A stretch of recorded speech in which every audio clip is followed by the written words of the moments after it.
اعوذ باللہ من الشیطان الرجیم بسم اللہ الرحمن الرحیم رب اشرح لی صدری ویسر لی امری واحلل عقدۃ من لسانی یفقہوا قولی رب زدنی علما۔ سورہ نساء آیت نمبر 34 سے آج ہم اپنے لیکچر کا آغاز کریں گے۔ الرجال قوامون علی النساء بما فضل اللہ بعضهم علی بعض وبما انفقوا من اموالہم۔ مرد عورتوں پر قوام ہیں اس بنا پر کہ اللہ نے ان میں سے ایک کو دوسرے پر فضیلت دی ہے۔ اور یہاں پر جو قوام کا لفظ استعمال ہوا ہے تو قوام یا قیم اس انسان کو یا اس شخص کو کہتے ہیں جو کسی فرد یا ادارے یا نظام کے معاملات کو درست حالت میں چلانے اور اس کی حفاظت اور نگہبانی کرنے اور اس کی ضروریات مہیا کرنے کا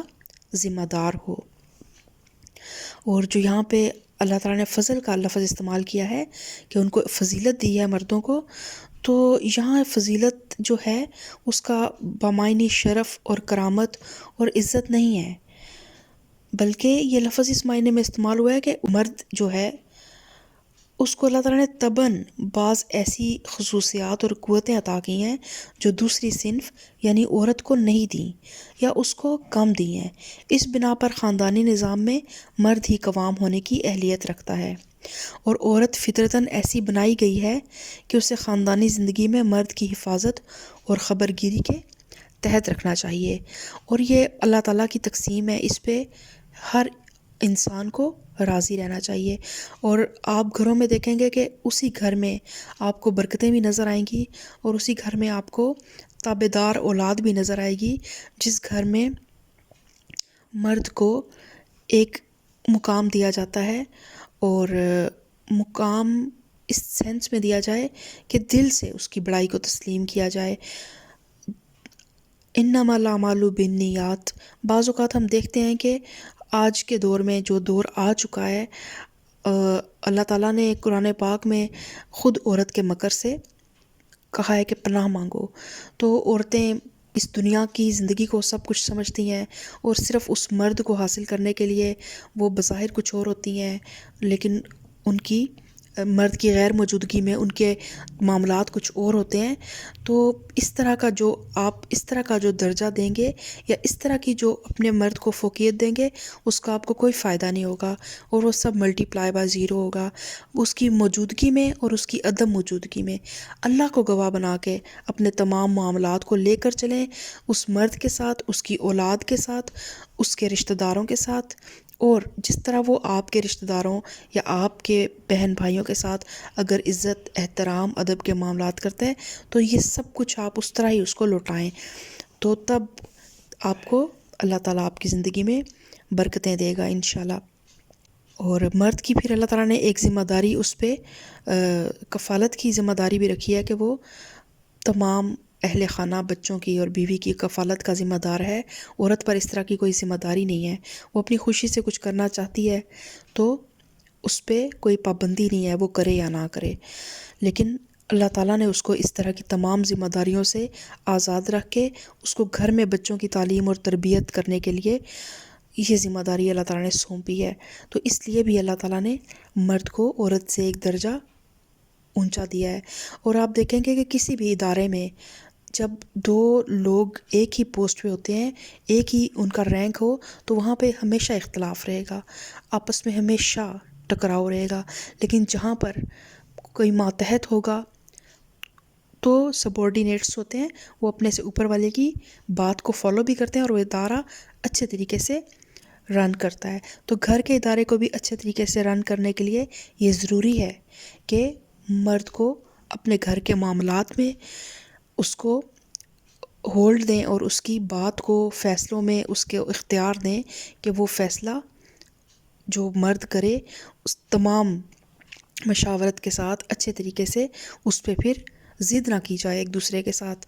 ضد کا معاملہ نہ کیا جائے، بلکہ تمام معاملات کو اچھے طریقے سے لے کے چلا جائے۔ بس جو عورتیں صالح ہیں وہ اطاعت شعار ہوتی ہیں اور مردوں کے پیچھے اللہ کی حفاظت اور نگرانی میں ان کے حقوق کی حفاظت کرتی ہیں۔ اور حدیث میں آیا کہ نبی کریم صلی اللہ علیہ وسلم نے فرمایا، بہترین بیوی وہ ہے کہ جب تم اسے دیکھو تو تمہارا دل خوش ہو جائے، جب تم اس سے کسی بات کا حکم دو تو وہ تمہاری اطاعت کرے، اور جب تم گھر میں نہ ہو تو وہ تمہارے پیچھے تمہارے مال کی اور اپنے نفس کی حفاظت کرے۔ اور یہاں پہ یہ بات اچھی طرح سمجھ لینی چاہیے کہ عورت پر شوہر کی اطاعت بہت ضروری ہے، لیکن اللہ تعالیٰ کی اطاعت کے بعد شوہر کی اطاعت ہے۔ اگر شوہر کا کوئی حکم اللہ کے حکم سے ٹکرا رہا ہو تو پھر عورت کو اپنی آخرت کی فکر کرنی چاہیے، اور لیکن اگر شوہر اپنی بیوی کو نفل نماز یا نفل روزہ ترک کرنے کے لیے کہے تو پھر عورت کو چاہیے کہ وہ اس کی اطاعت کرے۔ اس طرح کی کوئی نفل عبادات اللہ تعالیٰ قبول نہیں کرتا جو شوہر کی مرضی اور اس کی رضا کے بغیر کی جائیں۔ اور جن عورتوں سے تمہیں سرکشی کا اندیشہ ہو انہیں سمجھاؤ، اور خواب گاہوں میں ان سے علیحدہ رہو اور انہیں مارو۔ اور یہاں پر بھی یہ مطلب نہیں ہے کہ آپ تینوں قسم کی سزائیں جو ہیں وہ بیک وقت دے دیں۔ اس حالت میں جب عورت سرکش ہو جائے تو اس کے قصور کے مطابق اس کو سزا دی جائے۔ اگر چھوٹی موٹی نافرمانی ہے، کوئی مطلب آپ کی مزاج کے خلاف کوئی بات کر رہی ہے، یا آپ نے جس طرح اس کو کسی کے ساتھ ڈیل کرنے کے لیے کہا ہے اس طرح ڈیل نہیں کر رہی ہے، یا کوئی اس طرح کے چھوٹے معاملات ہیں تو اس کو تھوڑی سزا دی جائے۔ مطلب وقتی طور پہ لیے بندہ خاموش ہو جاتا ہے، بول چال تھوڑی دیر کے لیے اپنی بند کر دیتا ہے، یا پھر اللہ تعالیٰ نے جو فرمایا کہ ان سے خواب گاہوں میں علیحدہ کرو۔ خواب گاہ میں بھی علیحدہ کرنے کا مطلب یہ ہے کہ پردے میں رہ کے اپنے معاملات کو لے کے چلا جائے۔ جو بھی آپ کا ناراضگی ہو گئی ہے یا جو کچھ بھی ہے اس کو کوشش کریں کہ اپنی پرائیویٹ پلیس میں ہی اس کو آپ سولو کرنے کی کوشش کریں۔ لیکن اس کے باوجود مارنے کی اگر اللہ تعالیٰ نے بات کی ہے تو وہ اس صورت میں ہے جب عورت کوئی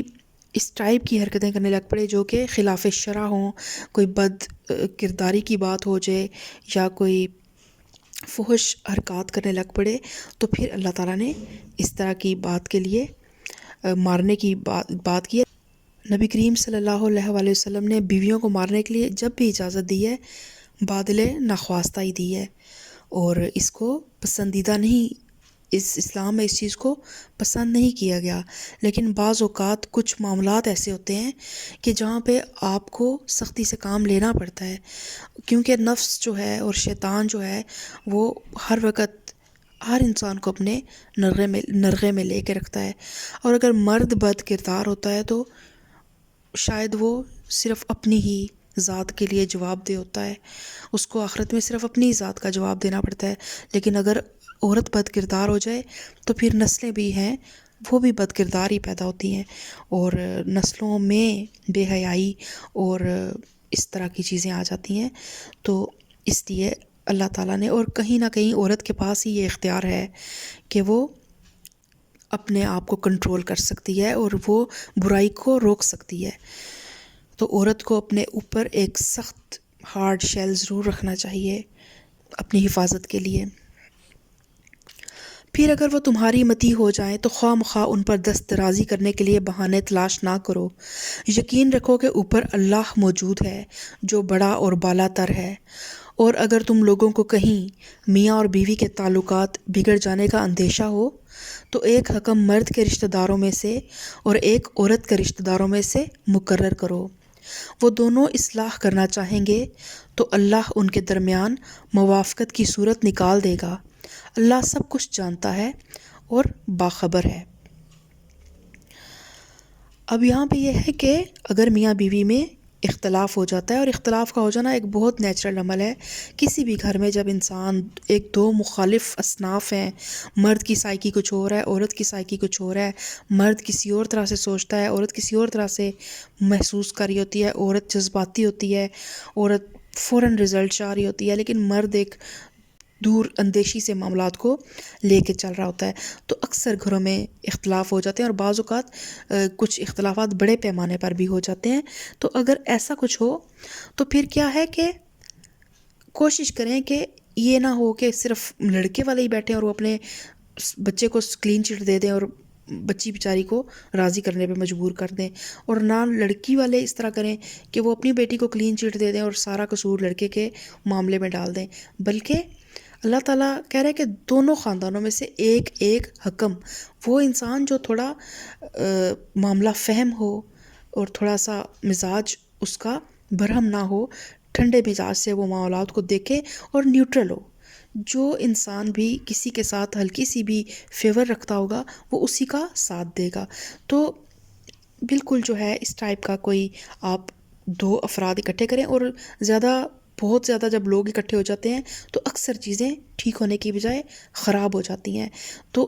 اکثر پھر ہمارے رشتے جو ہیں وہ باتیں کچھ اور حقیقت ہے باتیں کچھ اور ہوتی ہیں، آگے کچھ اور جاتی ہیں، اور بجائے معاملہ سلجھنے کے الٹا خرابی کی طرف چلا جاتا ہے۔